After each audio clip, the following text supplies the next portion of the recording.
Warning, this content is for entertainment and educational purposes only.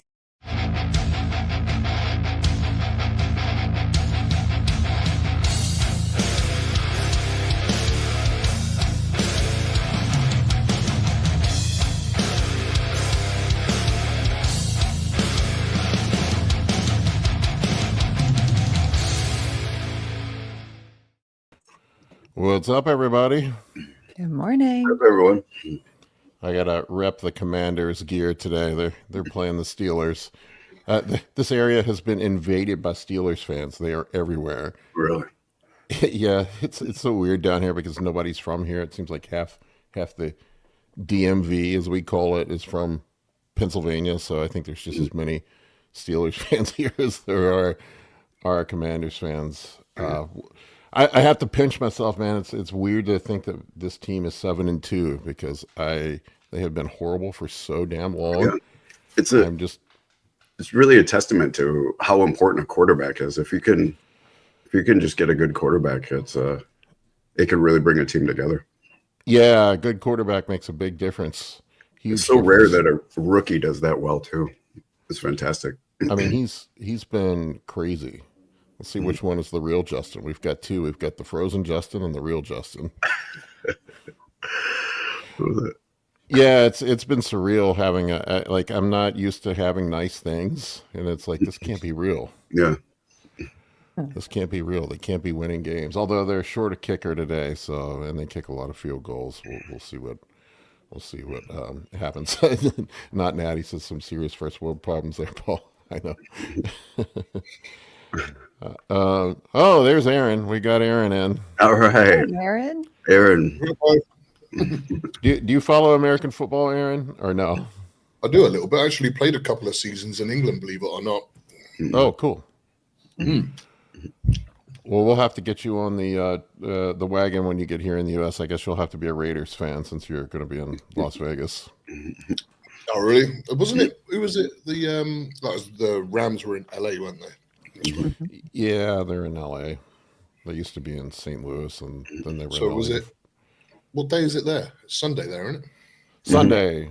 It's 11 a.m. on Sunday. Football's about to. That's why I'm having it at 11 today, so I can watch football. Important priorities. Yeah. Who's playing today? Is it Redskins? Everybody. Well, I mean, most of the teams are. The NFL seems like they have games all the time, but yeah, my team is playing at 1. I thought about going to the game, but the stadium here is just such a damn nightmare. Mm-hmm. It's in the worst part of the region. The traffic always sucks, and it's just a dump. That's one of the things I'm most looking forward to, though, when coming to the States is I want to do one of those, what do you call it, a tailgate party. And tailgate party. Beers and barbecues and get crazy and then go and watch the game. That looks like loads of fun. Yeah, basically what it is. Go to the game. You just start. You have so much fun at the tailgate. Half the people never even make it to the game.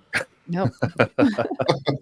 Yeah, usually what happens is you stuff yourself full of sausages, get drunk, and then get kicked out halfway through the game or set your car on fire. Yeah. I had season tickets to the Redskins for like a decade, and I can't tell you how many people I saw set their cars on fire by dumping their coals under their gas tank. Oh yeah, jeez. You'd hear a random explosion during the middle of the game and see a smoke plume coming up from the parking lot. They have signs up everywhere. Don't dump your hot coals under your car. Yeah, you'd think that wouldn't need to say that, but I guess it's America. Well, alcohol, sausages, football fans, what could go wrong? Yeah, I mean, in my opinion, nothing goes better than alcohol, hot coals, and gasoline. Go together like peanut butter and tuna fish. Marissa just texted me. She's like, in Philly, they purposely set their cars on fire. And I'm like, that is true. To stay warm. I was, you can look it up on YouTube. I was at the famous pepper spray game here in DC, and it was a Monday night football game against the Eagles, and the Eagles fans just invaded our stadium. And it was when Michael Vick was a quarterback, and they beat us by 50 points. But it just turned into an entire stadium brawl. I mean, basically, everybody in the stadium was in a fucking fight. Jeez. And they had to stop the game, and they pepper sprayed the whole crowd, everybody. The players were on the field. They had to delay the game. It was so bad. And then afterwards, there was just cars on fire everywhere in the parking lot. The Philly fans were just setting everybody's cars on fire. It was like some sort of zombie apocalypse like movie. English football. They get pretty rowdy over there, right? With the hooligans. Yeah, it gets pretty rough. I just saw a documentary on that hooliganism. It was interesting. Got so bad in the early '80s that football started kind of dying out, and snooker actually became the #1 TV sport from 82 to 88 or something because of it. Because hooliganism was just so terrible. It was really, really bad for a long, long time, and it didn't help that they were making movies about it and kind of glamorizing it. It's because now the kids think it's cool. So then it just kind of made this whole massive comeback when I was mid-teens, something like that. It was the cool thing to do. And it's only cool until you get your head kicked in, and it's hang on a minute, this is serious. This is not cool.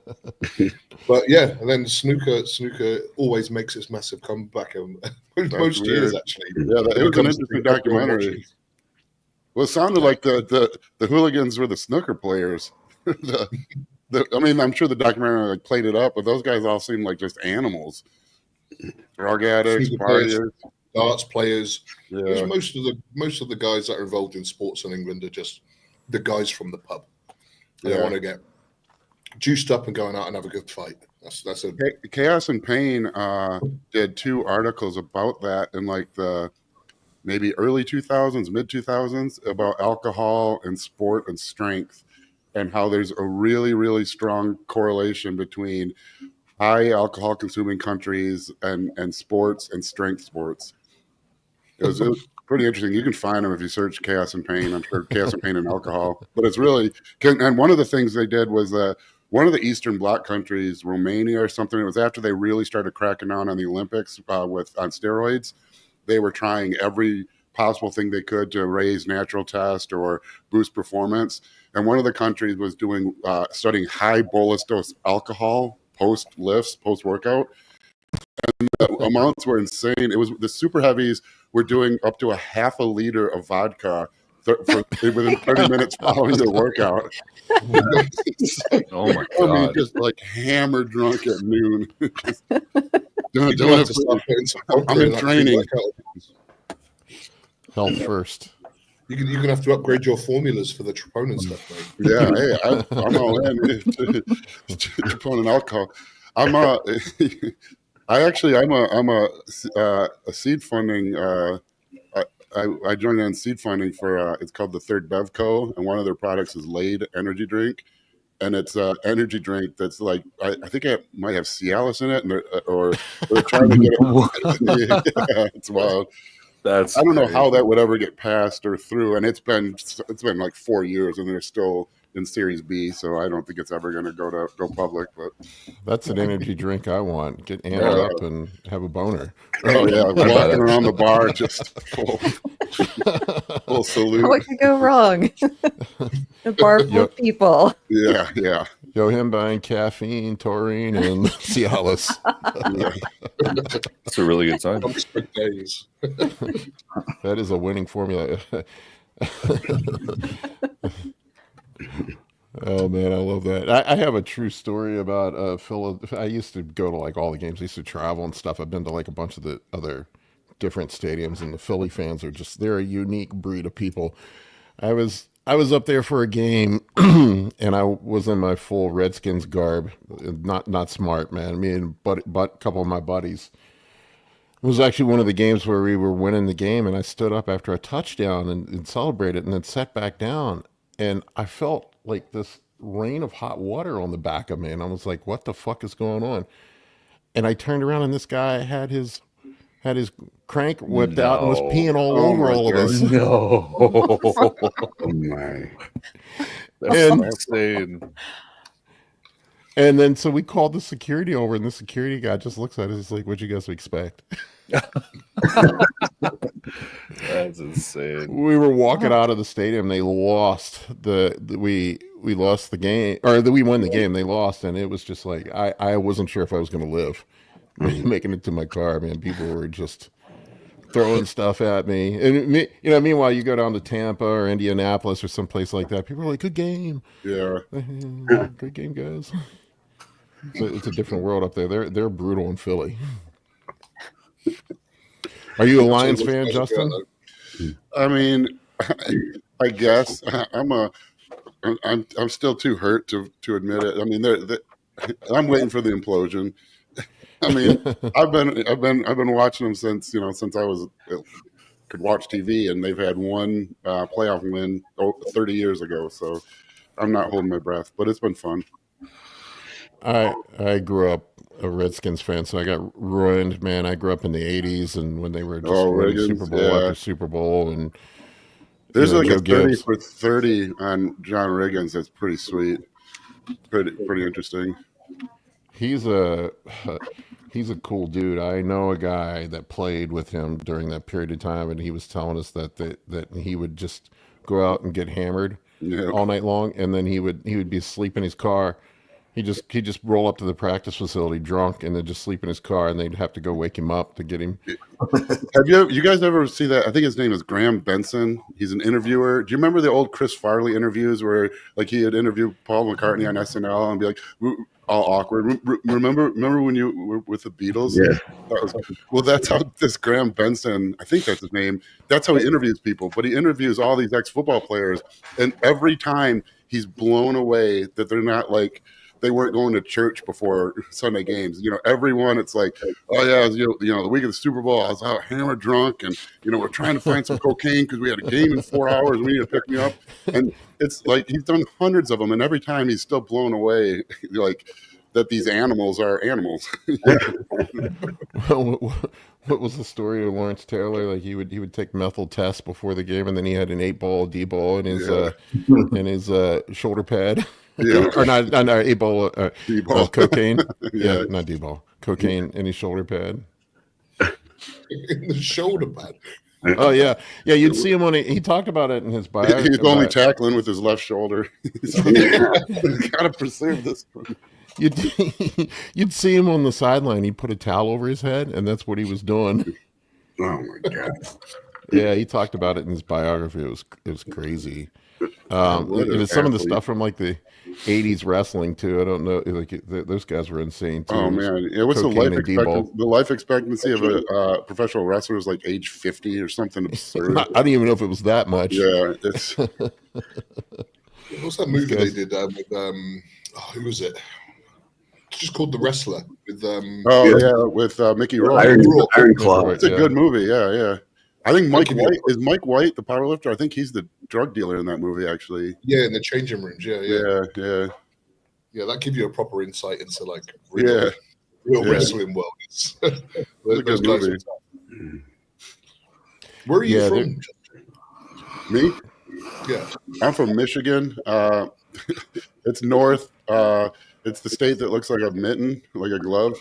Okay. Did anyone ever tell you sound just like Jeff Bridges? No, he's from Michigan. Well, he lives like an hour. He lives like an hour from me. That's hilarious. I never thought of that, but I can hear it now that you say that. First, I get Seth. I look like Seth Rogen and sound like Jeff Bridges. Can I at least smell like Brad Pitt?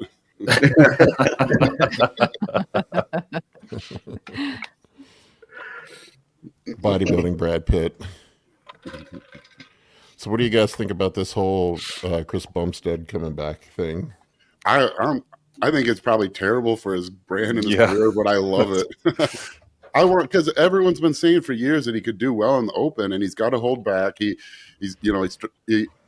But I since heard that he doesn't struggle to make weight as much as it's been implied. But it's always been implied that he's got to take baby doses to not, and you see pictures of him, rarely, but in prep where he's still kind of full and he looks good. So I'm really curious, but I think it's about as big of a risk. Well, it's as big of a risk I don't even know. He's got 29 million followers. What, you can't fuck up at that point. Yeah. I mean, I just don't think he cares. He can't lose. Yeah. Even if he came last, everyone would still love him for it. oh, it'd probably be even bigger news. He'd have 50 million Supposedly, followers. he's up 20 pounds. Yeah, that's what I've heard. I've heard he really has to deplete for Classic. I saw a post today that put it into perspective. So he's 6'1". Rafael Brandao is 5'11", and they're both 260 right now. Interesting. So, yeah, but see, remember Gunter Schlierkamp competed at like 305 at 6'1". And how tall? Massive. Andrew Jack's like, how tall is he? He's 6 foot. 6 foot, I think, right? And he's 6'1". On stage. He's like On stage, he's like almost 300 or something. Yeah, Like, yeah. I mean, yeah, it's always been kind of like 6 foot 300. If you're over 6 foot, you got to be over 300. That was kind of always the thought. I mean, there's not very many over 6 foot bodybuilders, but Believe me, I know the 6 foot struggle. Yeah. I mean, he's got all the shape. He's got great genetics, great shape. great shape. I'm sure yeah. he will look amazing. Yeah, there's that front lat. Yeah. Like some of those, it's like, Jesus, is that Photoshop? It looks like Dorian. Yeah. I That mean, is crazy. That's a great look. Yeah, I mean, he looks good there. Yeah. And he just has such great structure, and he's an Yeah, amazing every pose flows well. And he's got weak points. His arms aren't great, but it's Right. like the right kind of weak points. It's all weak points that don't get exposed really in any pose. Well, I think he's I'm really good at hiding them too. Yeah. I'm a Chris Bumstead hater, and people are going to hate this, but I'm not really. But like, I don't think his quads look good, and it really throws me off when I see Especially him the posing. torn one, yeah. Yeah, it just throws me off when you put him next to someone like the guy who plays second, Mike, the badass is his like IG handle or whatever. His quad insertions were beautiful, Yeah. and compared to Chris's, and it's not his fault. It's just like they're super like bumpy and ragged, and I don't know. It'd be interesting to see him compete next to someone who's 300 pounds at his same height. We'll find out, I guess, who beats him. I mean, I don't see him winning, but I'm really curious how he looks. And I mean, 6'1", 260. I mean, you got amateur guys at 6'1" competing heavier than that. So, you know, not obviously not with his shape, but I'm curious how it'll compare. Paul, how heavy are you on stage? I was 266 the last. I mean, it was 2007, but I was 266 going into the USA's. I don't remember what I weighed in at. Maybe 259 or 261, like right around 260. I weighed in at 249 at my show this year. That's what I weighed in at. That's still way about exactly the same. It's fucking crazy. I haven't been following any sort of diet. That's why I haven't been checking in with Justin. God, man, I'm up 15 pounds since the Olympia. I went to one tailgate and I'm already fat. You look huge though, Justin. Your fucking arms are ridiculous right now. I'm trying. Well, I appreciate that. I'm trying to. For once in my life, I really just want to be like very lean. It's so fucking hard. Yeah. Do you use GLP-1s now? I tried. I tried. I don't like any of them. And then I tried Jardiance, and it was the worst 3 days of my life. I mean, it was. I understood why there's suicide hotlines. I don't even know how to explain it. It was. I felt like I don't know how people. It's not worth it to me. I'd rather just be fat. Have you tried microdosing them? Not with like Ozempic. I had a bunch of Jardiance, and so I was like, I'll try anything. So I tried like breaking them in half, breaking them in thirds. The only change was it was like rather than just hitting me on like day one, it would hit me on like day 3. But it's the same thing. It would be like all of a sudden I just, like when you're in prep, you're very low carb, very low, and just completely depleted, and everything feels like even breathing feels like you feel like you're manually breathing, or even like getting up out of a chair, you're like, oh, you got to psych yourself up. That's what 24 hours a day felt like, no matter what I did. Oh man, yeah, like when you're that depleted, and like I don't know if you have kids and that like they want to play catch, and you're like, oh god, this is what I like. This is a dad's dream, and I don't have the energy to get up and go throw a baseball. The people I've talked to that have been using Retatrutide that went from the other GLPs don't seem to be having the same.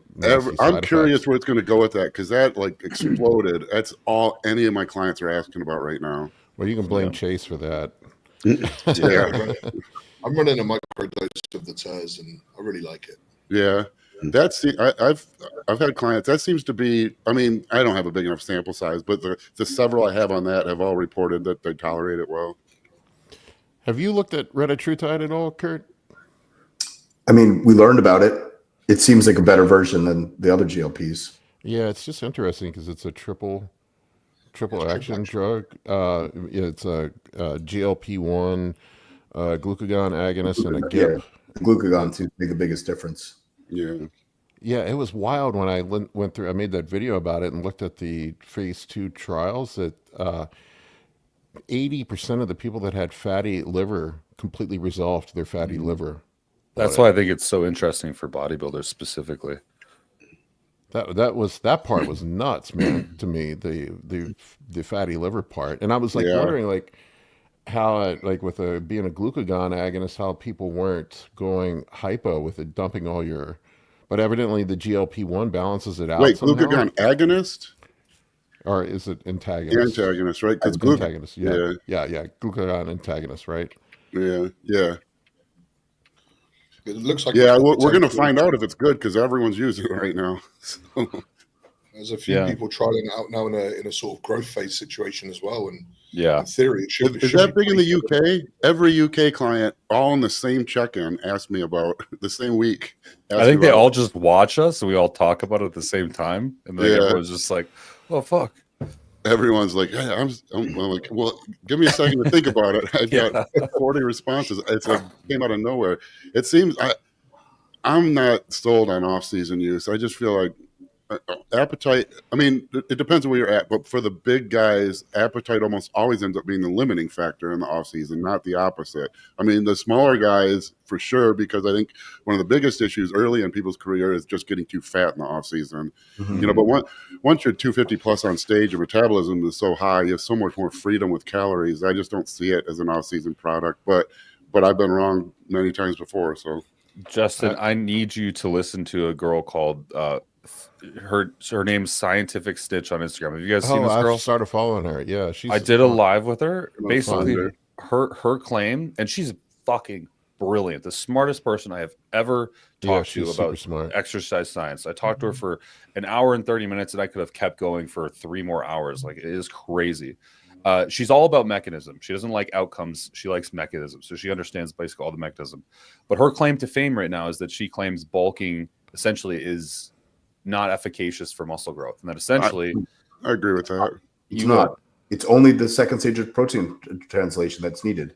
Yeah. There's no connection between food input and muscle growth. Right. I've been working on how to word this because I want to do like a video on that because I believe in high food volume. I think one of the easiest ways to guarantee someone's going to add a lot of muscular body mass is you basically growth. For me, I never try to add weight on people ever. That's just always as body fat. Muscle growth is just slow. So what I try to do is 2 things. I try to increase their food intake from good sources, provided that they don't get fat. That's it. If they get fat, we don't add food. If they're not getting fat, and we can add food and keep, and then their job is just make progress in the gym. You do those, because at the end of the day, if you're eating 3,000 calories today, and 18 months from now you're eating 5,000 calories, not fat, and you got twice as strong, you have to be bigger. There's, like you can want to be smaller, but there's no other option. No. But I don't believe in bulking at all. I think the scale and body fat is I think almost all of us would be better bodybuilders if a weight scale was never invented. So basically, like the mediation of progress for you is whether their body fat percentages are changing negatively or positively. Pretty much, yeah. I just stepped back at one point and thought, okay, if I take a person and they're eating 3,000 calories today and they're, whatever trackable metric they use in the gym, whether it's progressive overload, some type of intensity, a pace, set volume, whatever, if they're at some set workload in the gym and they're eating 3,000 calories, and at some point in the future we have them eating 5,000 calories at the same body fat, and they've improved as far as where their metrics are in the gym, I don't see how they don't make progress in muscle mass. So it just cuts out any guesswork. It's like, we know we can focus on this. This is something we can make clear, obvious progress on. We've added calories. You haven't added body fat, and we know you're going to get you're going to have more muscle, bigger muscles. But if we just try to add weight, I mean, because even like a Nick Paul, he's gained 100 pounds, 120 pounds since 2012.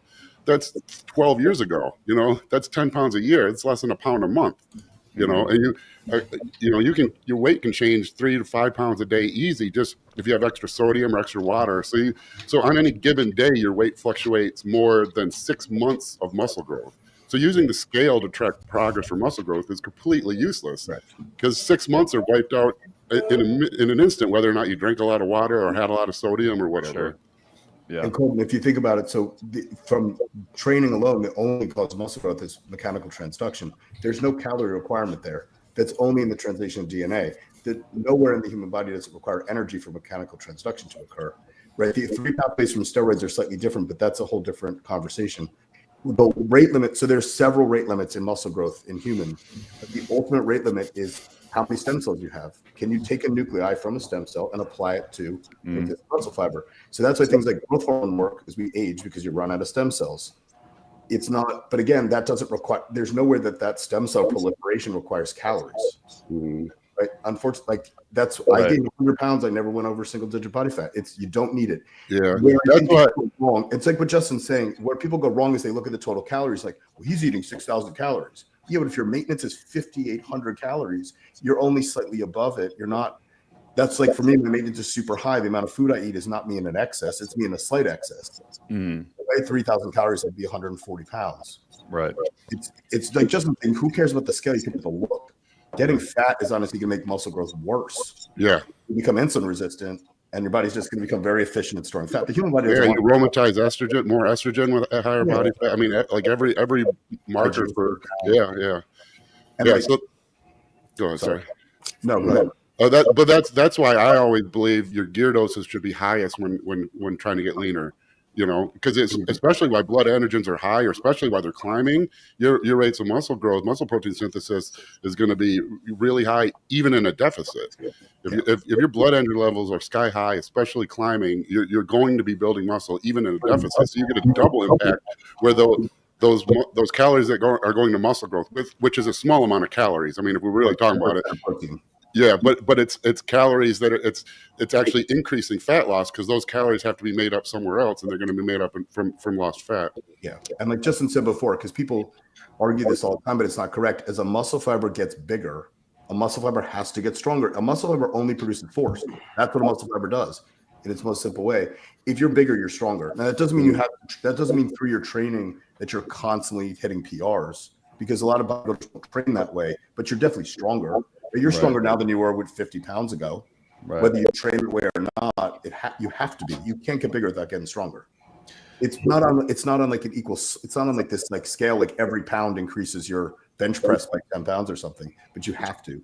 That's right. Yeah. Otherwise, powerlifting when our weight classes. I mean, and that's the extreme. But I think the only weight class that has higher all-time totals than the weight class above them might be maybe 220 or 242.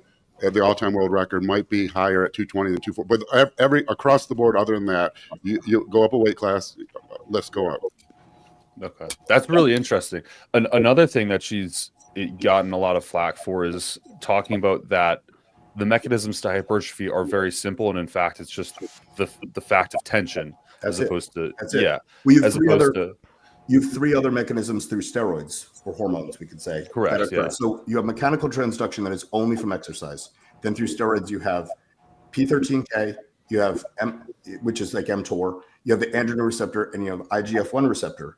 So where you see where bodybuilders go wrong, this is going to aggravate a lot of people, but it's the truth. If you have plateaued in your muscular size and you're training, you're doing pump training, you're doing high volume, you're doing 12 sets of lateral raises, you're doing all the silinuts, and you're never using progressive overload, you're just leveraging the steroids. Your limiting factor is not because you're never experiencing mechanical tension.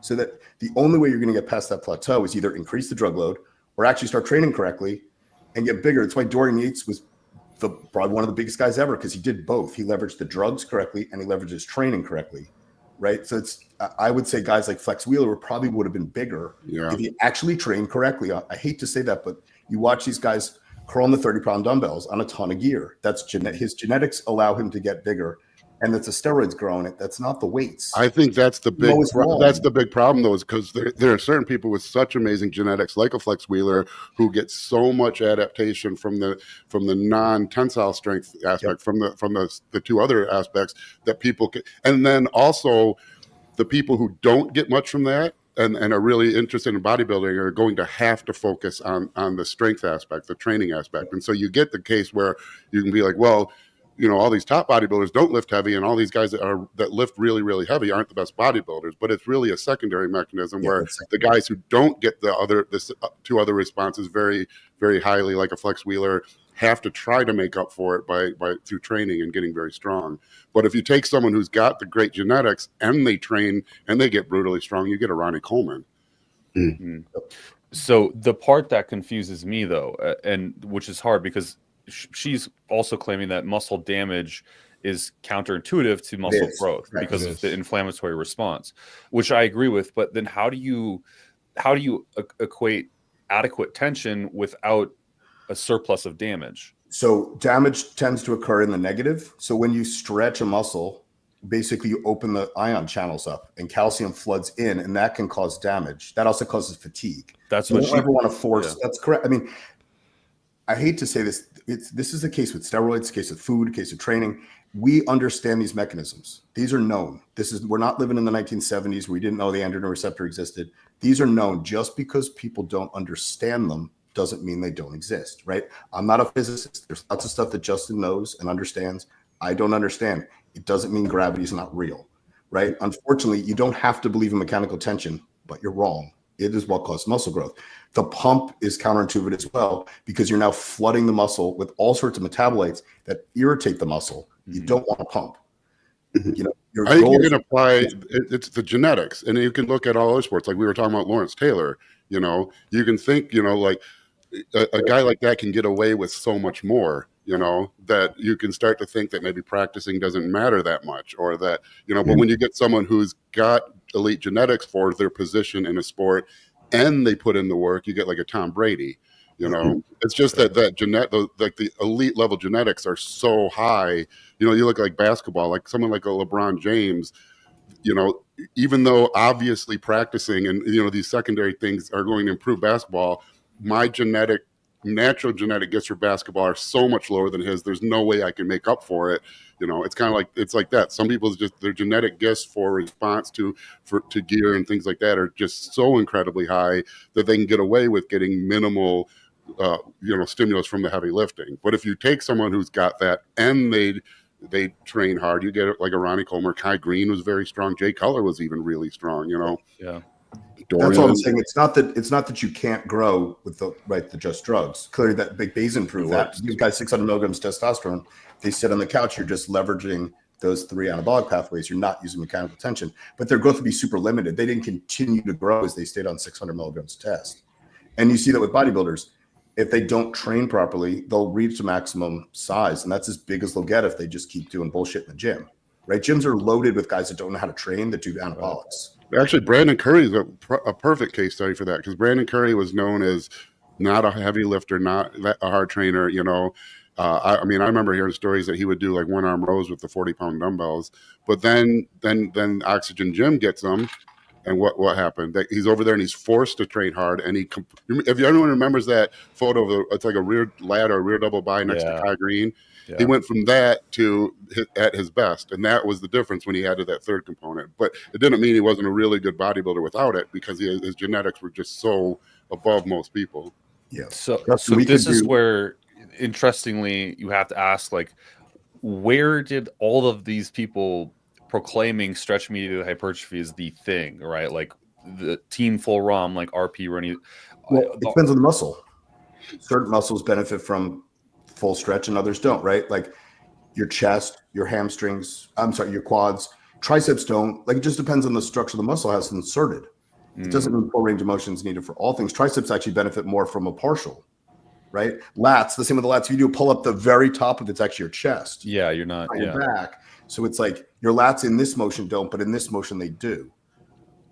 I see. But again, I don't think people should focus on that minutia. right? Most guys that are focusing on silly stuff like that probably just need to reevaluate their diet, their gear, their overall training, not so much like the people that are focusing on that are the ones that become coaches. Yeah, because those who can do, those who can't have to learn everything and teach it.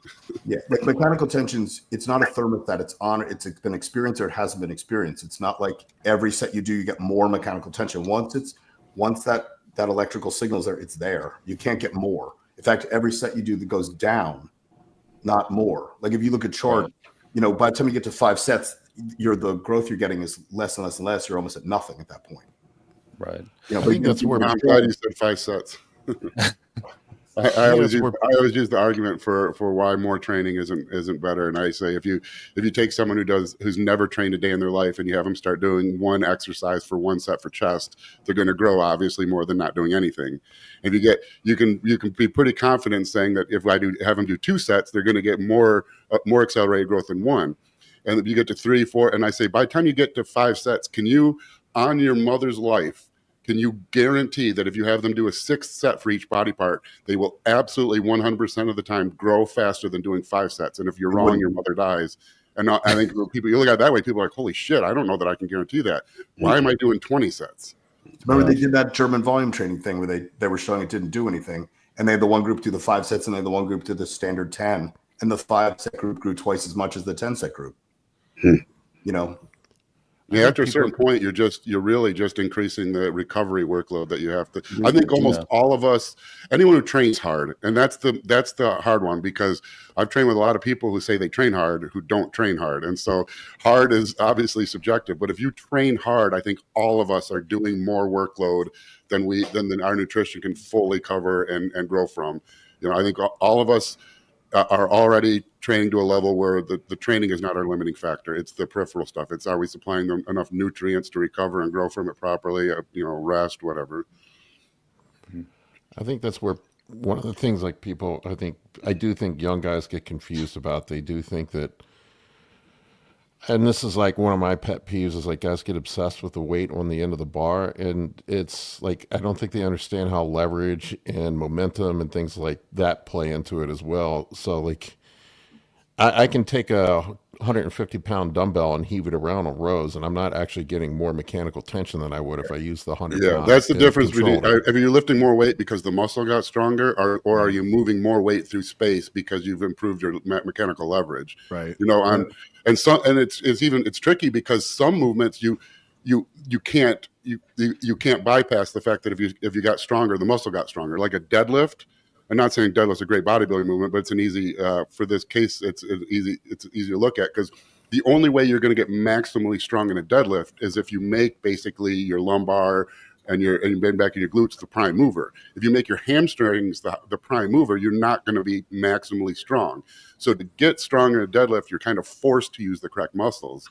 You know, and then also you can increase in small increments. If you're doing 500-pound deadlifts and you add a 2.5-pound plate on each side, you've added 1% to the bar. That's a reasonable expectation of progressive overload. If I'm doing 50-pound dumbbell curls, the next step up is 55. That's a 10% increase. So if I do try to progressive overload and I go to the 55s, the only way I'm going to get them is by using my biceps less, because I'm using more momentum. So by progressive overloading in that way, I'm actually working my biceps less. Now, if you could add like paper clips, or if you could find a way to add 1% to a 50-pound dumbbell, then you could keep the same form and you could make like a more linear progression with progressive overload. But in so many squats, another example, it's almost guaranteed that if you get stronger quickly in the squat, it's because you're working your quads less. Widen your stance, more flatter soles, put your glutes back, put the bar lower, rested longer between sets, put your belt tighter, put your knee wraps tighter.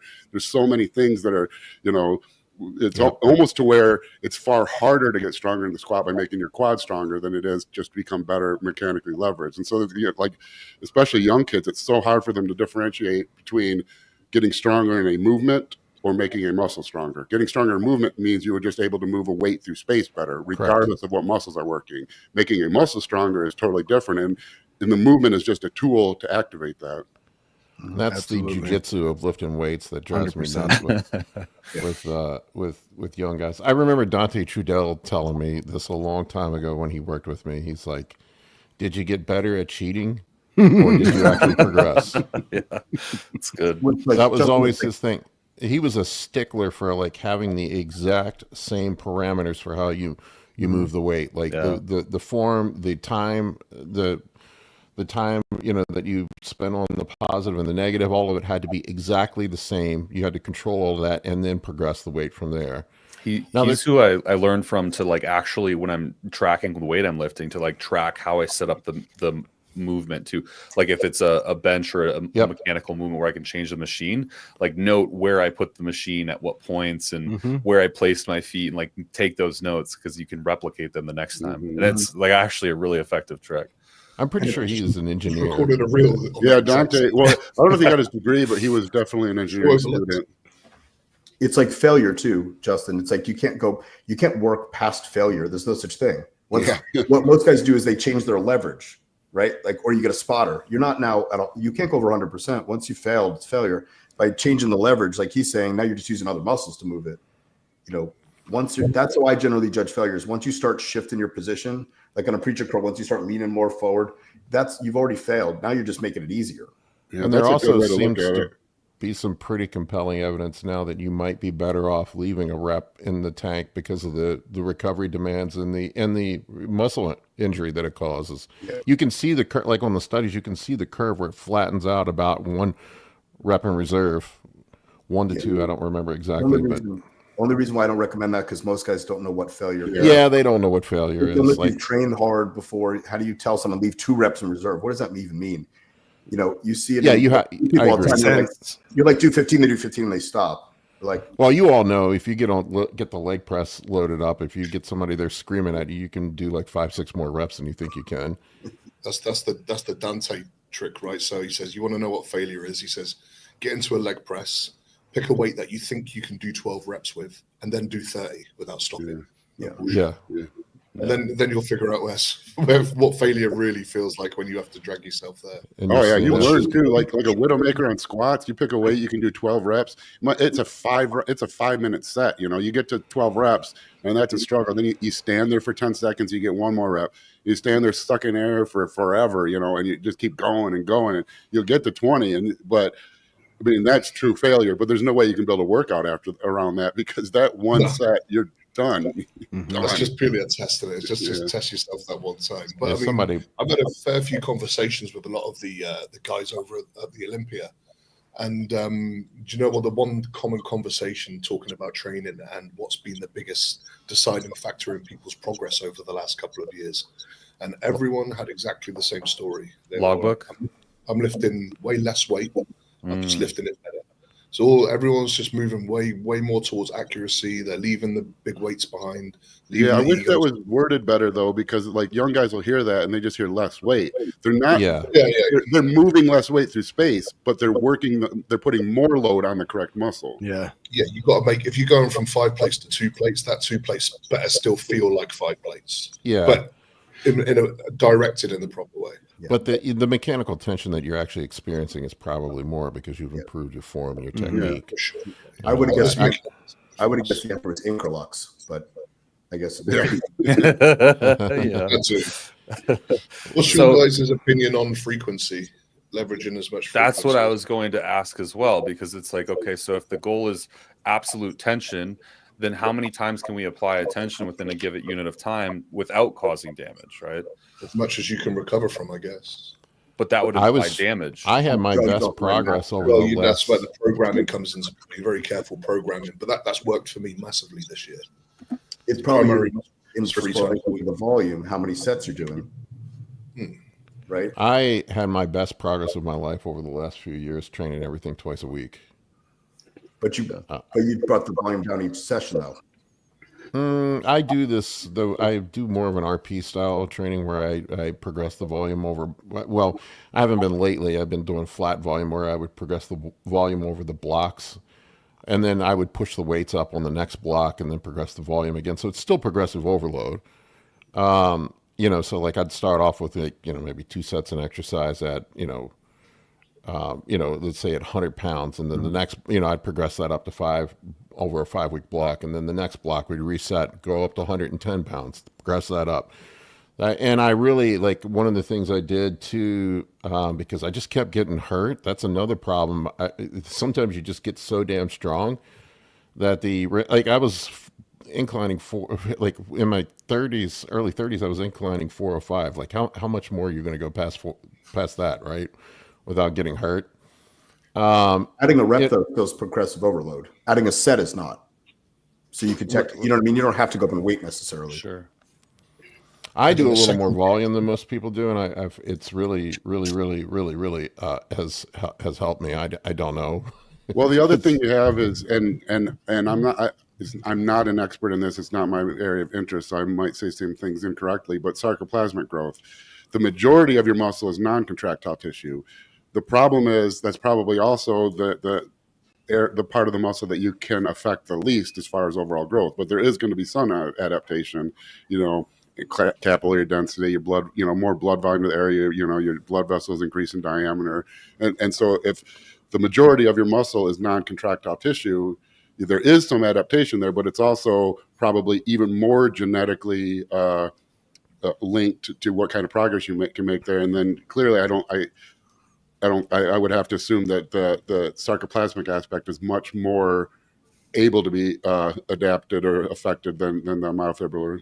Well, it's not my area of interest. Yeah, So the new research shows that they occur at the same time. So even if like under a microscope, even if sarcoplasm is growing faster, myofibrillar is right after it. So it's always tandem. What you probably see when guys are like powerlifters versus bodybuilders, again, when there's steroids at play, you might be seeing type 1 growth that you just wouldn't get naturally, right? Where a bodybuilder also is not working that place. So there's probably different fibers that might be experiencing hypertrophy, but it's not necessarily just sarcoplasm on its own that can't occur on its own without myofibrillar following it. So the culmination of all this is also that things like cluster sets or widowmakers or myo-rep sets, these are all kind of, in a sense, junk volume. They're junk.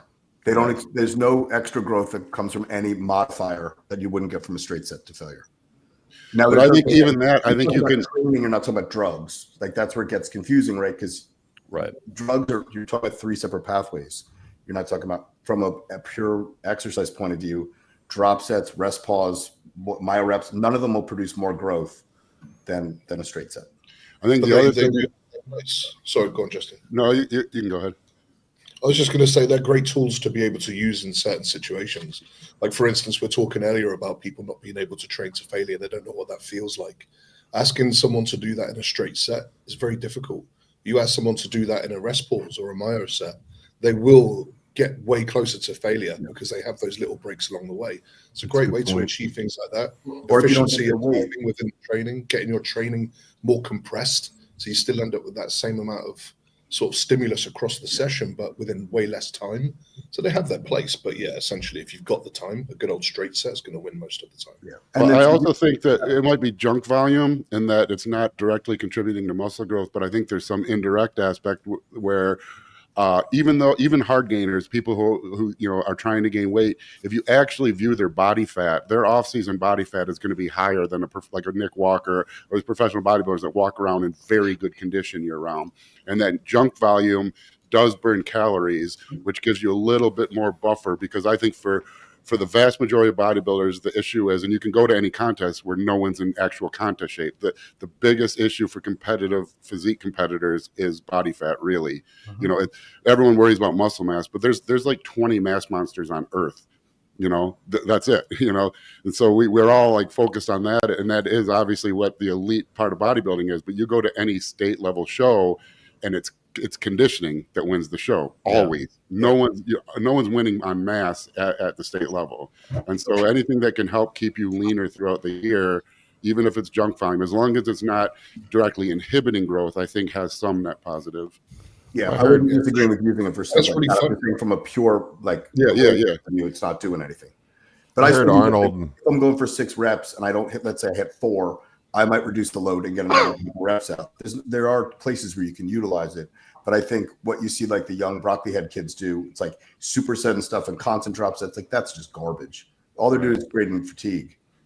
Right. I heard Arnold mention what's that thing all the college kids always would do, or a preacher curl, and the other guy, there's no 21s weight or in the something? bar, and no, there's no weight in the bar, and the Oh. other guy, and it's like 30 sets of complete, positive, like failure and negative, and you've never seen someone with bigger than 15-inch arms doing that. But every kid in college hilarious. can't wait to get off bench press and then go. God, they got some name for it. It's like I've named after a sports team or a university or something. I always I hear. know what you're talking about. Yeah.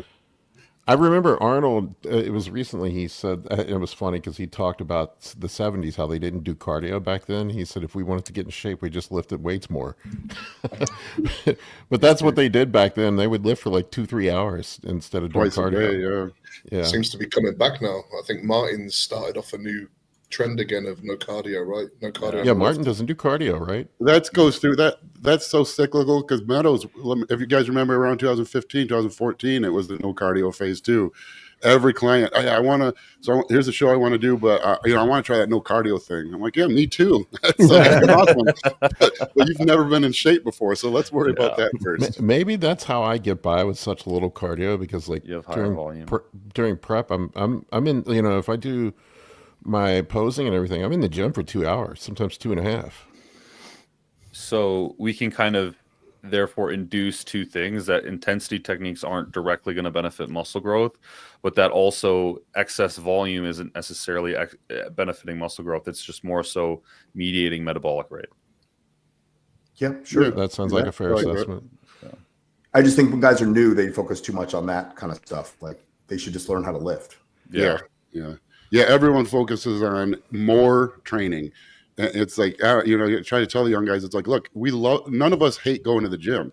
If doing 100 sets or training chest three times a week is what worked, that's what we'd be doing. None of us are none of us are only lifting 5 days a week or 4 days a week because we can't wait for those 2 or 3 off days. We would love to be in there every day. It's the one thing we get, like you ask a bodybuilder, what day is it? They don't say Tuesday, they say chest day, So the reason people aren't doing insanely high volume is because it doesn't work. But every kid, comes around thinking that that's what's going to get them there faster, as if every guy who has devoted their life to the sport just doesn't want to train more, Yeah. What was it? Paul Carter, I think he was saying, like for strength, you'd want more volume because you're training the CNS and you're learning movement patterns and all that stuff. But for bodybuilding, actually, probably you're impairing your progress with more volume. Yeah, I think that's really nuanced too, because if you do like Olympic lifting where it's incredibly technical, it's not even so much, the strength doesn't even necessarily come from It's technique. Yeah, it's just so precise. Even in bodybuilding for beginners, if I want them to learn and practice a lift, I'll make them do it more times. Yeah. The intensity and stuff like that can come later on. Let's just first get them to actually learn how to do the lift right. Yeah. That might take an extra few reps and a few sets, Yeah. It's also frustrating because a lot of research that does support like higher like there was that study that came out with 52 sets of legs is optimal per week. Right. If you only train legs once a week or something. Right? Yeah. But it's also in like people who are untrained. So of course they're going to respond. Yeah. The study group is not bodybuilders. They have 8 people who have never trained before and just they haven't do 52 sets of Widowmakers. Right. Is that what it was? It was total newbies in that study? It was, it was a group. I think it was 8. The study population was 8 individuals, and it was untrained individuals. So pure newbie gains then. Yeah. But that's a lot of the data out there. The inclusionary criteria is even if they're experienced, they consider experience they've been training for a year, which is like I would still consider that a far. Well, how are you going to get experience? How you're going to find a bodybuilder and say, hey, for 6 weeks you can't do any of your normal training. You have to only do what we do. That's true. Be like, no, I want to improve the body of science. Is there a serostim at the end of this? Yeah. How much you pay me? I'll do 6 weeks of anything. How do you get them off drugs? How do you standardize? You're like, you all can have to use the same thing now. Yeah, that's true. That's true. This is a let related alone muscle biopsy. Sorry, wrong thing. This is a related question. Money asked, what about bikini and wellness competitors who train glutes and legs nearly every training day, like 3 to 5 days a week? And frequency. it has its role for sure. If you can recover from it, but you have to program very carefully. Well, and also again, women have lower metabolism. They already have very limited calories that they can eat, and you're very tight with macronutrients. And so if legs burn a lot of calories, I mean, it really does allow you more leeway with the diet to guarantee they're getting enough nutrients. Because, I mean, your average small framed, 5'4" female, 1,600 calories is, if you take away exercise, that's probably around her BMR. Maybe even lower for some of them, so 1,600 is nothing, to lose a pound of fat a week. Then without exercise, you got to have them eating 1,100 calories a day. So, if you can get 500 calories a day, 600 calories a day from training, even if it's non-productive training as far as muscle growth is concerned, it's going to allow them to stay leaner, eat enough food to actually make sure they have, because you still need all 20 amino acids at the site of the cell for muscle protein synthesis, and you need to have eaten those proteins at least sometime recently to where they're still in the bloodstream. And so when you just don't have any room for calories, I think that's a nice added benefit. Even if it's not building muscle, it's giving you more wiggle room with the diet. And no one's ever looked at it the other way. Are they actually growing more by doing it 3 times a week? Yeah. What if they did it 1 time a week? I bet you they'd probably still get just as big. Wasn't there a right? I mean, it's just because everyone on the extreme, and they're like, well, look at the size of my ass. They're also comparing themselves to genetic elite women on that stage, and then are on drugs. That's my first comment was that's Anavar. That's not necessarily the training again. That's a drug stimulus. So more Anavar is the answer for big glutes. Wasn't there some studies that showed that women have a way higher tolerance of volume, though, than men do? I think I saw something to that effect. Yeah, probably through estrogen, because of the nociceptive pain. They just have higher pain tolerance. Is it lower body androgen receptors as well, or something like that? Yeah, I don't recall. That's an individual thing. Well, estrogen blocks nociceptive pain, so that's why women can give birth and we could never give birth. Right, their estrogen's through the roof. How come I'm always crying when my estrogen's high? I messaged Kurt yesterday. That was my message to Kurt yesterday. I was like, dude, I'm crying watching random drama TV shows. I think I've watched The Notebook 3 times this week. Help me. Your physical pain tolerance goes up. Your emotional pain tolerance. Yeah. That means suddenly up you're crying over Arimidex. Purina commercials. Up the Arimidex. Did you start your Retatrutide yet, Colin? Not yet. I have everything ready now. I would have already been on, but I had trouble getting insulin needles because the pharmacist at CVS didn't want to sell me any insulin needles, and she made me use Amazon. Well, yeah, no. I went in CVS to grab some Bronchade, and I was like, "Well, I'm here. Let me just grab some insulin needles." And she was like, "No, I'm not selling you those." Like, what? Why? You'll kill somebody with them. She was like, "Do you need?" She was like calling to me from she was standing in the back of the pharmacy and it's crowding in there. She's like calling me and she's like, what do you have diabetes? Do you have an insulin? I'm like, what are you asking? Are you serious right now? Yeah, I have diabetes. Can you just count my pills and give me some pins? Meanwhile, they got MD 50/50 in the cooler, and you can buy your menthols up front. Yeah, right. Well, pharmacist, I worked in a pharmacy in college for a little bit. A pharmacist is the worst job on earth. You just do the same thing a pharmacy tech does. You just get paid a lot more. You stay in there counting pills 8 hours a day. Oh, it looks like a mindless job. Yeah, it's like a McDonald's job or a factory job. You can get paid well, but it's all that education, and you just literally you count in 5s. You go 2, 3, scoop, 2, 3, scoop, 2, 3, scoop, 5 pills. You do that all day long. I don't know that I've ever not met a resentful pharmacist. Yeah. I've never met a pharmacist that's like happy with the decisions that they made. And I thought for a minute they ended about up in a going to strip mall. I thought about going to pharmacy school. I worked at Rite Aid. I made it like 3 months. Oh man. Any interest I had in becoming a pharmacist was long gone. Imagine going to school for 6 years to count pills for the rest of your life. And that's it. That's what that's really what they do. And they all become drug addicts also. They do. That was all we always had like DEA and stuff coming in, and they would track all the prescriptions because it's really hard to count the as it gets more modernized. It's computer programmed. They'll have like the top 50 or top 100 or top 200, products, depending on how big the pharmacy and how advanced they are, will be computerized. But the rest, like you get a bottle of Vicodin, it's like a 5,000 pill bottle. When you open it, there's no way to track it other than keep the paper prescription somewhere. So what we would do, we would open it, and then to mark that it had been opened, we'd put a red X on it, and we knew it had something less than 5,000 pills. That's and crazy. Even worse, if you put, because you put them on a tray, and this tray has tubes on each side, so you can count like 2, 3 scoop, 2, 3 scoop, and then drop it into the.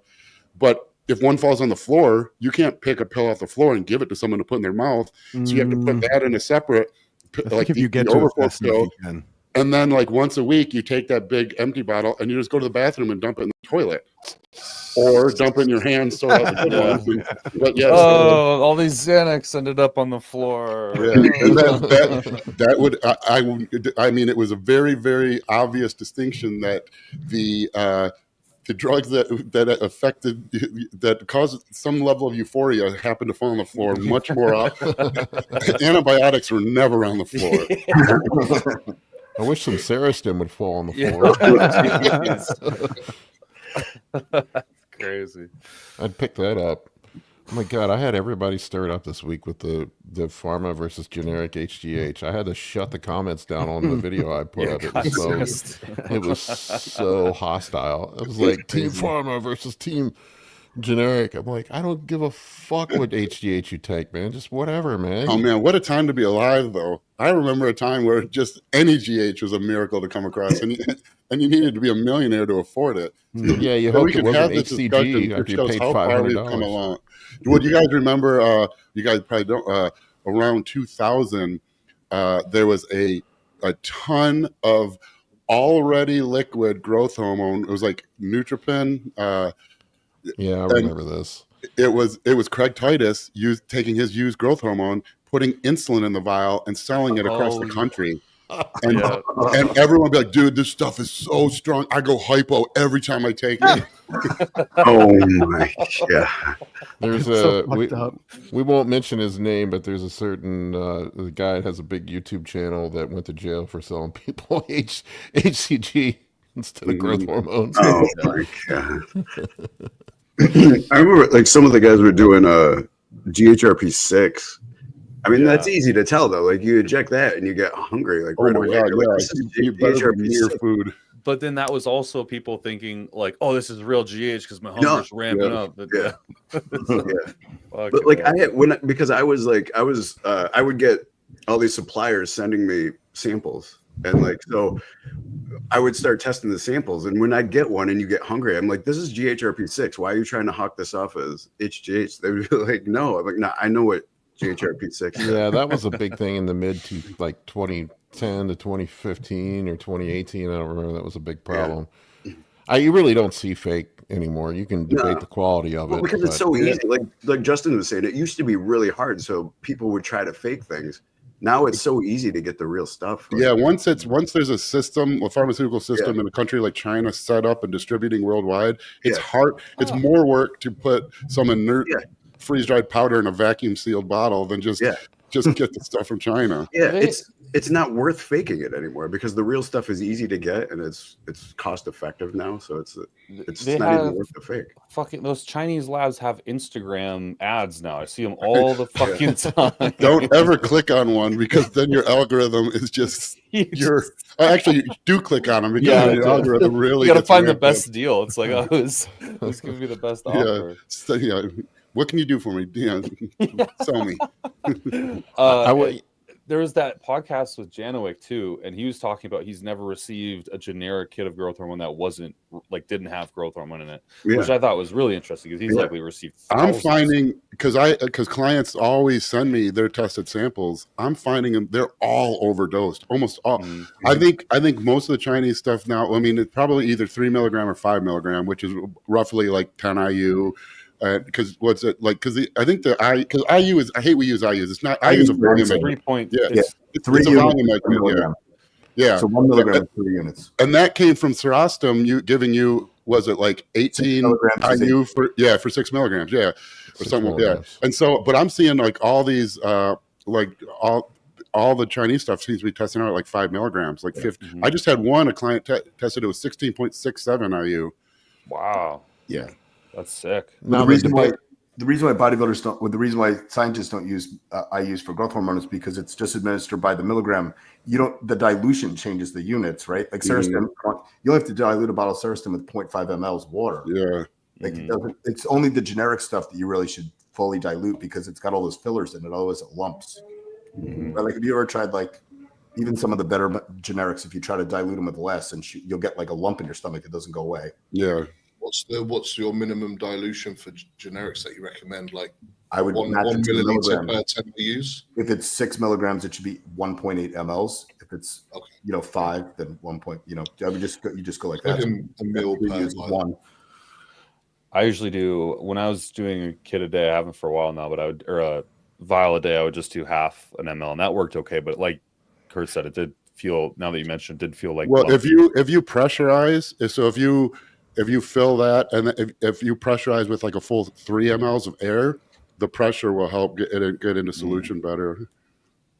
To pressurize, because I mean, any pressurized gas. Because what's happening at a molecular level of pressurized gas is, if you think atoms are bouncing all around, sure. and you're moving like this each time, so the momentum, because they're hitting, it's like a baseball bat hitting a baseball, so they keep bouncing off each wall harder and harder. So as you pressurize things, the particles move faster, and as they move faster, they're more likely to dissolve into solute. Sure. I didn't know that. So, like 3 mil of just pressure? anything, just like if you just shove more air in there, more pressure, the pressure increases the speed at which the molecules move around, so they'll go into solution much quicker. Yeah. Interesting. Just like if you super condense something, it heats up like really fast. Exactly. Yeah. I never even thought that. I'm just Some about sort to of do my shot. physicist, Justin. Yeah, that's physics finally came in. Physics, there it goes. Yeah, all those years of school. Let's fucking do it. I gotta jump. I gotta take my kids somewhere. See you, Kurt. That's good. All right, we want to take some questions. Yeah, it was just like I put on there that I preferred Serostim when I'm prep, and it could be a total placebo, man.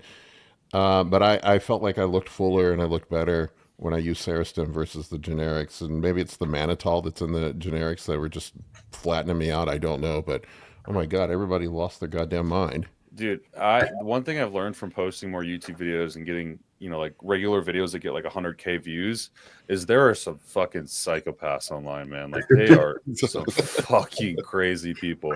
They'll say just about anything in the comments. Like I can suggest one small thing or say one wrong thing, and they'll just use that as the whole worth of the video and like talk about my characters if I'm not. And it's just man, I did. Yeah, they jumped the. You can't say one word wrong on Mark Bell's podcast. I said. Because it's 9 months to get to Mars. I don't know how we got on traveling to Mars, but it's 9 months to get to Mars, but we can only do that every 4 years. And so as I'm talking, I said something about 4 years to get to Mars. And then right after the comments are like, the guy says 4 years, it's only 9 months. Guys, how can we believe anything he said now? Yeah, dude, I love that. It's so funny. What else did he say wrong? I was talking about in this video how like the obesity epidemic compared to like fitness influencers being like hyper fit, and I was just comparing like the statistics in America, how many people are obese percentage wise. Like there's 42% of America that's obese, 72% that's overweight, and then I was talking about like in comparison to military readiness when we have like other countries like China or Russia where much more of their general populace is ready to be in the military, but we can't even accept a third of our population just based on their like fitness as is, like they're just non-applicable for the military. And some dude took that as like me saying like I'm a heavy conservative and I think of like people need to be in the military no matter what, and like he's like you're probably a Trump supporter and like all this. I'm like, what the fuck happened? Like I'm bringing up statistics. And I'm just the leaps that people can take. Crazy. Oh my God. That's what how personally people take these things as well, and they'll insert themselves into the thing. So you'll say something like, 42% of Americans are obese. I'm not obese. One guy will be in the comment and he'll be like, I'm not obese. That's so insensitive of you to say. I'm not sort of understand that's how the worst. You can't, if you say anything generalized or average, or that's the first comment, you're like, yeah, the average man is 5'9". The first comment is, I'm 5'11". Exactly. That's awesome, dude. In third grade, when you learned about averages, see if you got any notes from that still left over. I can sort of understand how somebody might be offended by weight, but I didn't think the generic versus pharma GH thing would be, people would be offended and upset about that. The only thing I can think of is when you make the claim that you think for you, and you even with the caveat that it could just be placebo, that you felt like you looked better on Sarastem. That's all I was saying. Right, but I'm the only thing I can think of why somebody might get like angry is like what they're hearing is like you need Sarastem in order to look the best you can possibly look, and it's more expensive, and you can't afford it. Now they're angry. They think Paul's the religion, and what he's saying is he's saying that it's indomitably incorrect to do anything wrong. Like you can't, you have to use Sarastem, and it's like I'm using generics right now because I'm being a cheap ass, man. I'm not even taking Sarastem right now. How do we trust anything you say now? We can't trust anything you say. Exactly. You're contrarian. You don't know what the fuck you're talking about. You say one thing one time. The thing that cracked me up is like I had all these guys in the comment section. Well, my IGF-1 level was this and was that, and I'm like, bro. The judges aren't comparing IGF-1 levels when you get on stage, man. They don't give a fuck about your IGF-1 levels. It's ultimately bodybuilding is about what you look like on stage. Period. End of story. I don't care what your IGF-1 levels are. Yeah, the blood work round has not been implemented yet. And if you want to run generic. It's fine. I don't like. There probably is no difference. I don't know. Kurt says there is. Because of the binders, and the additives and stuff affect how it gets absorbed. You know that may affect some things, but I don't know, man. People, I think definitely. But I think as far as if you do a cost approach, but that's where the contest comes into play because you need to look a certain way. But clearly, if generics are 80% as effective, but they cost 100% less, then Yeah, of course. I mean, that makes total sense. Unless you're trying to leverage every possible possibility or advantage, rather, to let you win a show, like maybe you don't need it, But that's really true for all steroids. I would argue that the optimal, when all things are considered, basically the optimal cycle would be something like test, primobolan, GH, and insulin. That's where I think, as far as the amount of total milligrams per week you can take before side effects become, a net negative is highest with something like that. But that doesn't mean you're going to look the best on stage with that, because just because that might be most conducive for hypertrophy when all things are considered. On stage, you need to be hard, you need to be dry, there needs to be a look, it needs to be an energetic look. There's so many other factors, and it's like people can't understand that, there's different things that need to be optimized. In the off season, you're trying to accelerate hypertrophy as much as possible. On stage, you're trying to look as good as possible, And so, like something like high dose Winstrol might not be as optimal as high dose primobolan, especially when side effects are taken into play as for muscle growth. But if you want to look really hard on stage, high dose Winstrol is a good approach. Yeah, here's some guys that they don't use cheap solvents like sodium phosphate, which causes the pH changes during the freeze drying, for example. But that's like the deodorant pH balance. He also said you don't know how UGLs purify their HGH, and I'm just curious, like what does purification? It's not UGLs though; it's their Chinese pharmaceutical companies. Yeah, that's no one. I mean, it's you're not synthesizing growth hormone in a bathtub. It's a pharmacy. Mm-hmm. It might not have, because the pharmaceutical requirements in America are extremely high, but 80% of American pharmaceutical drugs aren't manufactured in America. Yeah. They're manufactured in China or India. So all your drugs are made over there. GH is just one of them. I mean, I think GH is one of the few things like Pfizer, Sarasta, they're all 100% still made in America, but 80% of pharmaceutical drugs are made outside of America. In the same labs as making your GH. It's not a UGL lab. It's a pharmacy in a different country. That's why they're all so cheap. Yeah. Yeah, the most ridiculous thing that came out of the comments section was that I was getting a cut off of all the Sarastem sold. I wish, dude. I'm waiting for my commission check. I'll be doing this live stream from my private jet. Yeah, Well, the only thing that happened when Chase brought up Sarastem and made it more expensive and harder to fucking find. Yeah, seriously. That's Suddenly, the only thing that happened. I actually wish he wouldn't have brought it up. All right, let's get some questions. I got Flair here. Paid money. Would you recommend astragalus for kidney health year round? That's a good one for you, Justin. What dose are the polysaccharides the important part of an astragalus product? I would say the dose is astragalus is interesting because if you read the research, anything after like stage 3 CKD, which would be like a true GFR under 50, astragalus is contraindicated. They won't put makes it worse. So it's good for a relatively healthy kidney to maintain function, but it's not like if you have terrible kidney function, a doctor is going to tell you not to take astragalus. And then also with the dose is like 3 grams is probably about right. It's like people always like start overdoing anything. I see guys doing like 9 or 12 grams of astragalus a day, and it's like, look, there's some level of, I don't want to say toxicity, but there's some level of effect on the kidneys where if your kidneys are completely really compromised, doctors won't even let you take or will tell you not to take astragalus. So there probably is some dose where it's too much even for a good kidney. So I just recommend 3 grams. That's what we have my renal reset, which is maybe behind me, like my new setup back here. Yeah, I wish I had a code because then I'd say like code whatever, but it's just you have your partner page. The page, yeah, but I can't just be like use this.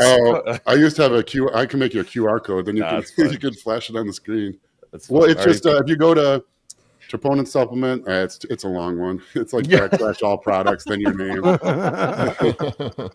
Yeah, not really worth that one, but speak friend and enter. Go to my Instagram, you'll see it there. All right, what do we got next here? Oh, talking of Troponin supplements, your Intra, what carb source do you use in that?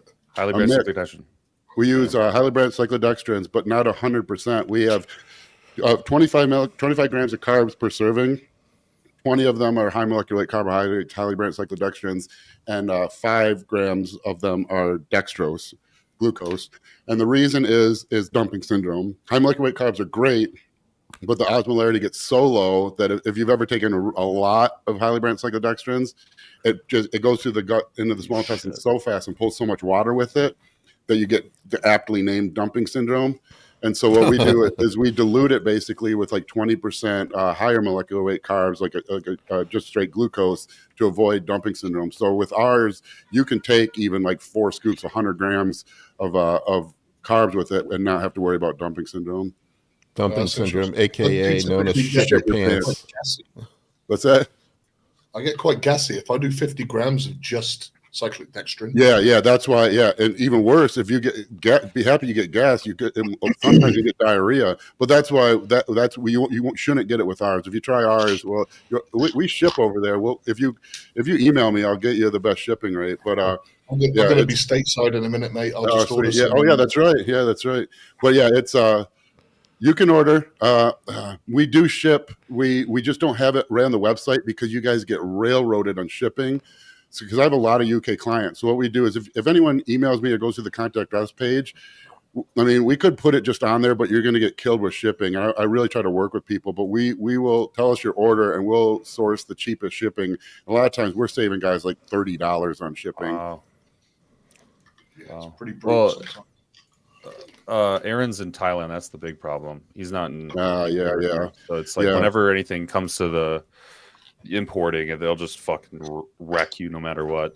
Thailand is brutal. We had a company I was working on a company called Bar Grips. It was going to be for squatting. I still have the prototypes because I can never grab the bar, and it's like little Thor's hammer. Oh, that's the shit. That'd be so cool. But this is when COVID hit. It was going to cost $20,000 a pallet to ship it. We had them manufactured over there. We had like 15,000 of them made, and made for like $2 a product. But that was going to be 20,000 a pallet. And we were going to have to do like 30 pallets or 15,000 a pallet. It was insane. I don't know how much that was COVID. I'm sure it's come down dramatically, but it was just like, you know, we should have looked into it more because we're like, holy shit, $2 a pair. This is great. Yes, We saw these for $99, but we learned the why when we went to try to get it brought over. So there's like 15,000 of those, like 7,500 pairs of them in a warehouse somewhere, bought and paid for. If anyone wants to go, no one's got a big boat and wants to bring it to me. All right, what do we got next, my friend Colin? This gentleman has been asking. He works a physical job and makes him very sore. He wants to know how he goes about training that muscle group, if at all. For example, his job has his traps, mid back, and lower back muscles sore 6 days out of the week. Man, it's tough when you have a physical Yeah, job. I mean, it's not my training. Really, isn't my area of expertise. I think Kurt he'd be good at answering that. But I mean, you don't have a choice. You know, Yeah. I mean, you could just not train those muscles, but don't expect any growth out. I mean, we're all stuck with dealing with the situations we're stuck to deal with. You know, on the plus side, you're going to be able to eat more food, which is going to give you some benefit as far as recovering. You have, you know, lots of good nutrients passing through your body. But yeah, I mean, there's a reason the best bodybuilders don't have manual labor jobs. I mean, it's just tough. Yeah. But It's like on the plus side, you'll be able to kick any bodybuilder's ass because you got a real world strength. Yeah. The truth is your best is probably just doing a very low volume approach, but the right answer is not. The right answer wouldn't be to stop training. It would just be to try to mitigate excess, you know, fatigue if you can by just limiting volume. And quit I your have job. to be really careful. I have to be really careful with manual labors there in contest prep. Mm-hmm. I don't know how they do it. I don't know they'll how flatten out in like an instant. If you, by after lunch. It's like, how's it going? Well, I'm down 13 pounds. It's like, fuck. Or like they didn't take peak week off. That fucking happens. Oh my god! They'll be working like you're trying Thursday to night. The boss has got me doing overtime. It's like, Christ, dude, how are you doing that? Yeah, I try to I even stopped prescribing cardio. I just have those guys do step counts. Mm-hmm. Yeah. All right, what do we got up next? This guy's got an interesting, so many numbers. He's taken, it's like an equation.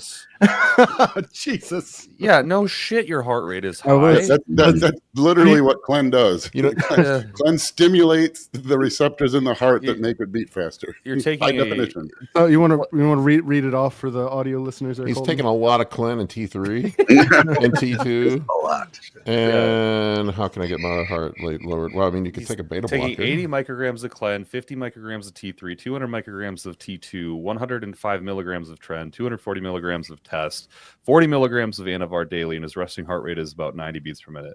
I think the obvious answer is limit the super physiological dose of T3. Like, that's just unnecessary. And I think we've all talked many times about how T3 is just non-selective with its action, and you will lose lean tissue as you will fat mass. It's just not favorable. And the Clen is going to cause that issue. You could use something less deleterious, maybe lower the clenbuterol, increase something like green tea extracts, or just do more cardio. But yeah, I mean, that's what Clen's going to do. I just did a podcast with Brendan and Biohacking You, and he was talking about GC1 as it only acts on the beta receptors. Huh? The beta 3 receptor, is that it? Or I think so. That's big overseas. Yeah, everyone's talking about that too. I don't see it here in America. It's like all the benefits of basically thyroid and whatever, but without any of the the alpha receptor side effects. So that could be something to be looking into in the future as well. There. Yeah, there's Clen's easily replaced if you can handle Clen. The Megabutron, I think that's what it's called. Megabutron.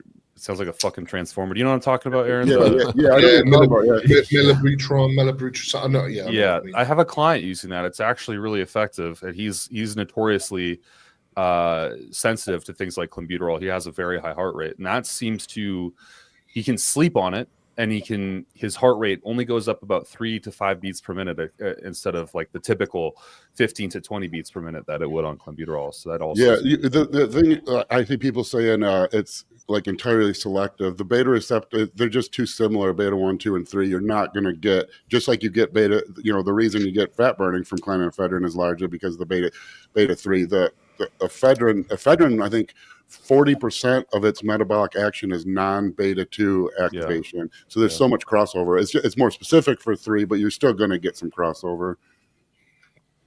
Yeah. All right, what do we got up next? I'm going to get one or two more in, and then I got to roll. Okay. Got a couple here for Justin. So we've got them. Twin, Justin, I'm doing your critical mass program for deadlifts. Do you recommend conventional or sumo? Conventional, because don't think of them as deadlifts. Think of them as like back thickness, lumbar traps, glutes movement. You know, sumo is basically the whole reason for doing sumo is you shorten the bar path and you change the muscles being worked to reduce the load on back. Yeah, I mean it's just actually the sumo stiff leg is probably I think is better than conventional stiff leg, but because it changes the stretch position on the hamstring, because the semimembranosus, I think of the 3 hamstring muscles, semimembranosus only crosses the knee, so it's only activated when you're doing a curling motion. But then the other 2 work across the hip, and that's where you're working with like a stiff leg deadlift. And I think they're put in a stronger contractile position from the stretch position when the legs are spread a little more. I hate talking about training because I mean my degree is in kinesiology, but that was 25 years ago, and it's just not really my area of interest anymore. But yeah, no, definitely conventional. Sumo if you want to lift more, if you have good leverages, but we're not trying to lift more, we're trying to get bigger. Yeah, you don't want to do sumo. No. Come on. Even the powerlifters make funny. Man, those sumo dudes though. The number of guys pulling 1,000-pound sumo is like an everyday thing now. I remember where you could count the number of 800-pound deadlifters on your hands. Yeah. I mean, that was only 15, 20 years ago. I remember there was like Konstantinov, Benny, and Andy Bolton, I think, were the only 900-pound pullers.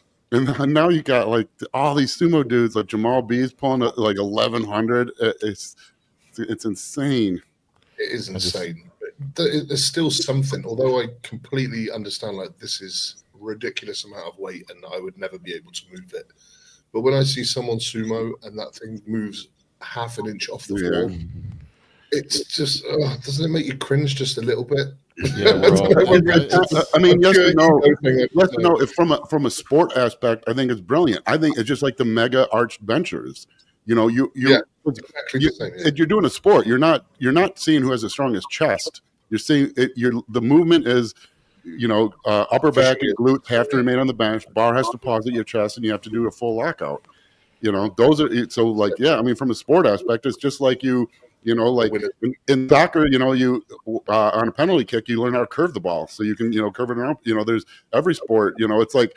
Be like getting mad at a baseball pitcher because he's got a really good slider. It's like but he doesn't throw very fast. It's like it's the sport. 100%. But it is really cool watching someone conventional a lot of weight. Like but seeing a legit like heavy conventional, like watching Jordan Peters do deadlift gets me fired up. Yeah. Like watching Jamal B pull 1,100 pounds in sumo.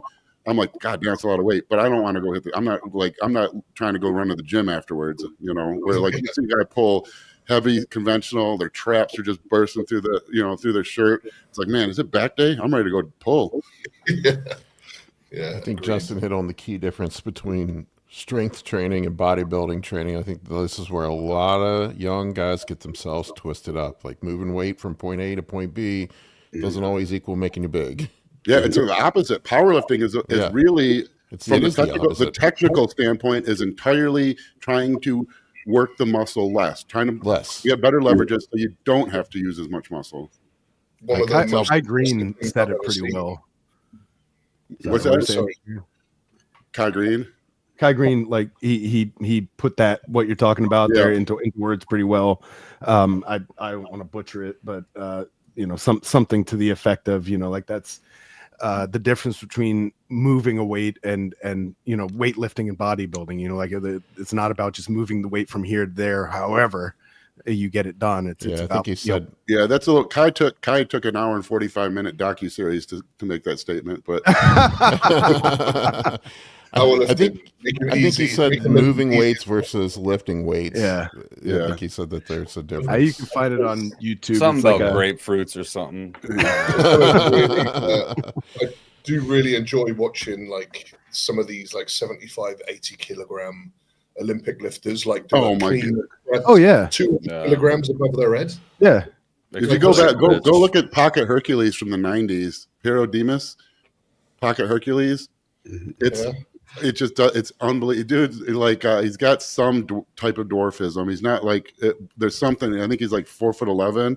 No, I want to say his best clean and jerk is well into the 400s, maybe high 400s at like 118 pounds. I mean, something absurd. Some of like the Georgian guys with the Lasha. I don't know if you guys do follow Olympic lifting at all. Lasha it's unbelievable how strong he is, because every meet he sets a new world record, breaking his previous world record, and every meet it looks like a warm up. But it sucks because he's there you go. I guess he died. Oh fuck! Oh shit! I don't even know how he holds onto the bar, double overhand. I mean, he's got to do a hook grip, but I don't know how his hands are tiny, so I don't know how he's locking his thumb. But I do have one complaint about Olympic lifters. Why do they always have to be the noisiest motherfuckers in the gym? They have to let everybody know in the gym that they're lifting weights.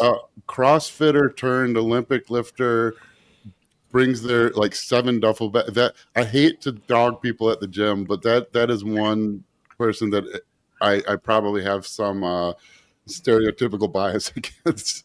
So come in and the deadlift platform is just gone for 4 hours, and they've got 3 duffel bags. And I love it in my gym. They structured it properly. We have this corner tucked in the very back of our gym where they have all the CrossFit / Olympic lifting stuff where it's out of everybody's way.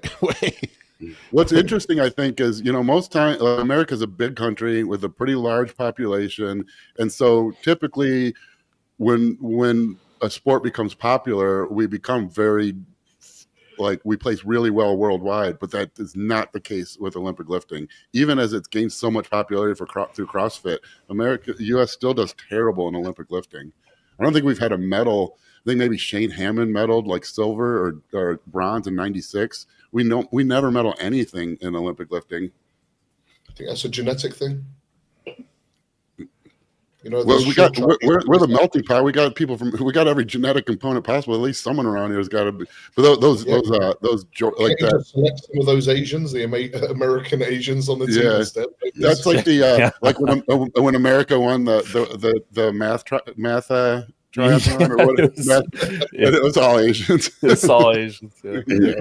Go America. That's like the Great British team that won the marathon or whatever it was, and is some guy with some canyons. It's like not too far away from bodybuilding, to be honest. A lot of Nigerians up there right now. It's fucking crazy genetics. I had one of my clients who's Asian. He was asking me questions for his peak week, and he was going over it in great detail with me, and he was like, "I'm Asian. I have to get an A on the test, Paul." Like, that's all good, man. You got A? Why you not a doctor yet? I've never ever had an Asian mess up their dosages. No, They always get the numbers right every time. Speaking of dose, have you guys ever had clients use Blue Sky peptides? Mm-hmm. They list their bottle, like a bottle of cleanse says 200 micrograms. Yeah. And then it doesn't say per milliliter. And so every time someone's used, I've had clients, they think it's 200 micrograms in the 30 ml bottle total. Oh my God. So, thank God. I don't know. Didn't you make that mistake, Colin? Me? Yeah. Where you overdid the clean that one time? Yes, that is true. I had a client. 200 mics per ml is so insanely high to begin with. I mean, 20 micrograms is literally a teardrop. But when you think 200 micrograms per, and so thank God the clients would be like, I'm having a hard time with this conversion. So I divide by, I'm like, oh God, I'm glad you asked. No. I don't know why they label that. I can't believe they haven't changed that. It's a good point. Now you've mentioned it. All of the, I won't say the brand because this is on YouTube, but they're all like that. Good Lord, that's the none of them have the / in their milliliter. It's probably all it's all a CIA psyop. They're trying to kill all bodybuilders. I get That's that. why they're not getting taken down. That's why they're allowed to. I get that, and the dummies that think 10 units of insulin is one. Oh my god! Yeah, they pull the insulin needle back to like 50 units. Oh, dude, yeah. I've had that happen way too many times. I took 5 units of insulin, Paul, and I passed out on the leg press. What happened? I had to use 2 syringes because I don't have any 5 ml syringes. I had a patient one time taking some glutide, and it's 2.5 milligrams per milliliter. And I told him to take 0.5 milligrams, start with 0.5 milligrams. Well, he took 50 units. So that was like half a oh my god, like 1.75 milligrams. And he calls me, he's like, oh, I've just been puking. Like I'm so sick. And I'm like, well, what'd you do? And then I find out, I'm like, no, 0.5 milligrams. It's like 20 units, 0.2 milliliters. And then he's like, I'm like, well, what was your goal when you started taking semaglutide? To suppress your appetite, right? And he's like, well, yeah. And I'm like, okay, you feel like you're eating right now? He's like, mission success then. That's what I don't like about those GLP agonists is like so many people will like tell you about the horrible side effects and they'll be like, well, lower the dose, stop taking it. And like, hey, I've been losing. It's like every day you're complaining about feeling nauseous and tired and you're throwing up. Like I get it's working, but it's maybe try a lower dose. But people get roped in and they'll let themselves feel absolutely miserable and refuse to lower the dose. Mm-hmm. Yeah, it's hilarious. But this is where the microdosing, like recently, has been paying off really well for a lot of people in that regard. And then still, I'm very interested to see how this runs in a sort of off-season environment in the right controlled sort of. Me too, because so many people are asking about it now. Mm-hmm. Yeah, I had wondered after reading about it, like if you couldn't use it, like when you get deep into an off-season for like even like 6 weeks to just sort of reset things, insulin sensitivity and when you start hitting those walls and the food becomes difficult, and then you can increase that nutrient partitioning and blood sugar regulation with a small microdose, that could be a game changer. And at the same time, for people that struggle to have like food discipline in an off season, then that little bit of sort of mental, because it doesn't, at a microdose, it doesn't, I can still eat, but I'm not very food focused. I'm not thinking about the food. That could be a massive tool for someone who just loses control in an off season. I hope it shows benefit, because I'm really not a fan of the Lantus era we're in, everyone using Lantus. I think we're going to see so much insulin resistance in 10 years from all these guys having super physiological levels of insulin 24 hours a day for a decade straight. After talking to that gal, Scientific Snitch, we talked about insulin a lot. Actually, we talked about Milos's protocols, and she knows a lot about like insulin mechanics. And after talking to her, I was like, yeah, this doesn't sound like a good idea. Like, it's actually sounds almost counterintuitive to some degree, because excess insulin, while it can cause insulin resistance, it also causes localized inflammation to myocytes. And that localized inflammation can actually be deleterious to muscle growth. And so, I used to be like pro Lantus dose. Now I'm like, well, kind of doing your thing, where on just high days, I'll do like Humalog Perry meals as opposed to just having Lantus longer. I did a podcast recently with Dave Palumbo, and he was really arguing on the side of Lantus for reducing the strain on the pancreas. And he said he thought that was a bigger issue. And I've done this for so long, and I've been doing this like 25 years. And like Paul has some level of pancreatic insufficiency, and I've had like maybe 2 other clients. It's like one a decade basically. It's just so, type 2 diabetes is almost 100% an issue at the receptor. And it's so much not an issue at the pancreas that the reason they have the issue at the receptor is because the pancreas is so good at pumping out insulin that they've had, But Dave made a pretty good argument, I think, for the fact that we're eating so many carbs for so many years, and there could be some increased load on the pancreas, that the pancreas kind of. But I just, my education didn't discuss that at all. It was not even considered like an aspect of, insulin was only used in type 2 diabetics when all receptor mediated products were exhausted, and even then it was basically known that, okay, this is a last resort, we're going to ruin your sensitivity even more, but we can just keep raising the insulin dose and you're only going to live so long anyways. Well, that's the interesting thing with the Retatrutide, is it increases insulin sensitivity, increases insulin production, and possibly causes de novo genesis of beta cells at the pancreas, which I think is really interesting. Yeah, it does all kinds of crazy shit. Amy, have you seen any synergies between certain food sources and the GLPs at this stage, or is it a bit early days for it?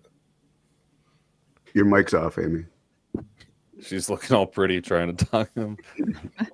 And can you hear me now? Yeah, there are definitely, in the nutritional therapy world, a lot of people who are looking to alternate sources of kind of stimulating this GLP-1 like effect through things like yerba mate, certain strains of probiotics, looking at the gut bacteria in general, specifically like Akkermansia seems to have some positive effect on GLP production. So it's out there. I think it's so not well known, and nothing, it's like, unfortunately, nothing's going to work as well as the pharmaceutical version of these things. The one thing I definitely see, and I see this in many of our surgical patients, is that people get really addicted to taking them and refuse to stop. Yeah. So they'll stop when we tell them they have to for surgery, but the second they're allowed to start taking it again, they do. And these are normal weight people and who have never been overweight. So it's like it becomes like, I think the effect that it has on your sensorium and the mental aspect of it, I think we really don't understand at all. And I'm more concerned with seeing how people are even able to get off of them, because it's not even like they're not using it for weight management. Like, I mean, they kind of are, but like they're kind of just using it because now like they just can't function without it. So I'm wondering what's going on there with those people. And like, I think for those people, being able to bridge them off of it with something like some Akkermansia or some targeted nutritional therapy to kind of balance their gut bacteria potentially. But I mean, this is what everybody's an N of 1. Yeah. So if I did a gut map, or if I did a GI map on somebody before they started taking GLP-1s, while they were taking them, and then trying to get them off of them, like, would I be able to balance it out? Sorry, tangent. There actually is a company that is doing some really interesting research with harvesting your own gut bacteria for your own fecal transplants. So basically what they did was they took people who lost a lot of weight, had them do like their own fecal transplant. And when they transferred their own fecal transplant back into them, they were able to maintain their weight. It was really interesting. So that's very cool. Yeah. It's interesting you say that, because I've been using Retatrutide too. And I'm not I don't actively try to cut. I do maintain like a really lean body mass index, but kind of like Kurt, like I have to eat obscene amounts of calories to like get my weight to go up.